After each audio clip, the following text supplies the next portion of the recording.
लेकिन महाराष्ट्र में जब देश के 21 करोड़ मुसलमानों में से सिर्फ 12,000 मुसलमान सड़कों पर उतर आए तो इन दृश्यों ने हर किसी को हैरान कर दिया। और अब लोग कह रहे हैं कि अगर देश के 1% तो छोड़ दीजिए, देश के 0.01% मुसलमानों के सड़कों पर उतरने से अगर ऐसा जन सैलाब आ सकता है, तो अगर 1% मुसलमान सड़कों पर उतर आए तो देश में क्या स्थिति हो सकती है, आप कल्पना कीजिए।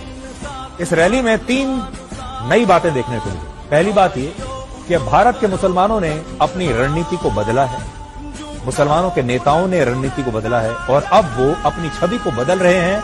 और अब आज का मुसलमान अपने आप को राष्ट्रवाद से और तिरंगे से जोड़ रहा है। इससे पहले आपने इस तरह की रैली में तिरंगे झंडे का इस्तेमाल कभी नहीं देखा होगा।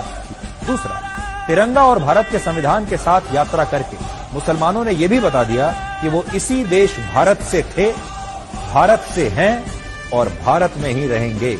जो लोग उन्हें पाकिस्तान भेजने की बात कहते हैं, जो कहते हैं कि आज का मुसलमान पाकिस्तान का समर्थन करता है, ये ऐसे लोगों को हमारे देश के मुसलमानों का सबसे बड़ा जवाब है कि हम पाकिस्तान नहीं जाएंगे, हम यहीं रहेंगे, हाथ में तिरंगा लेकर ही रहेंगे। तीसरी बात, इन तस्वीरों में आप मुसलमानों की इस जबरदस्त एकता को भी देख सकते हैं।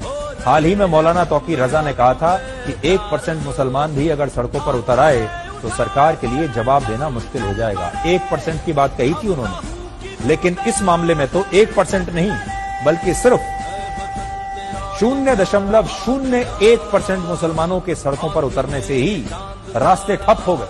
मुंबई के मुलंद टोल नाके पर इन लोगों को रोकने के लिए 3,000 पुलिसकर्मियों को तैनात करना पड़ा और ज्ञापन सौंपने के बाद ये सभी प्रदर्शनकारी मुसलमान अपने अपने तिरंगों के साथ वापस छत्रपति संभाजी नगर लौट गए। तो अब अंदाजा लगाइए कि अगर 1% मुसलमान सड़कों पर अगर उतर आए तब क्या होगा। भारत में मुसलमानों की आबादी लगभग 15% है, यानी लगभग 21 करोड़, और दुनिया की 11% मुस्लिम आबादी अकेले भारत में रहती है, यानी पूरी दुनिया के सारे मुसलमानों में से 11% आबादी भारत में रहती है। और आज इंडोनेशिया के बाद पूरी दुनिया में सबसे ज्यादा मुसलमान भारत में रहते हैं। और सोचिए, जब 12,000 मुसलमानों को महाराष्ट्र की सड़कों पर उतरने से इतना बड़ा जन सैलाब आ गया, तो अगर 21 करोड़ में से 1% यानी 21 लाख मुसलमान भी सड़कों पर अगर उतर आए तो देश में क्या स्थिति होगी, एकता। और उन्होंने बता दिया कि अगर आप उन्हें जरूरत से ज्यादा दबाएंगे तो वो सड़कों पर निकल आएंगे और संख्या इतनी बड़ी होगी कि सरकार और पुलिस भी उन्हें संभाल नहीं पाएंगे। तो उन्होंने एकता दिखाई है, अपनी ताकत का एक छोटा सा ट्रेलर देश के मुसलमानों ने आज देश को दिखाने की कोशिश की।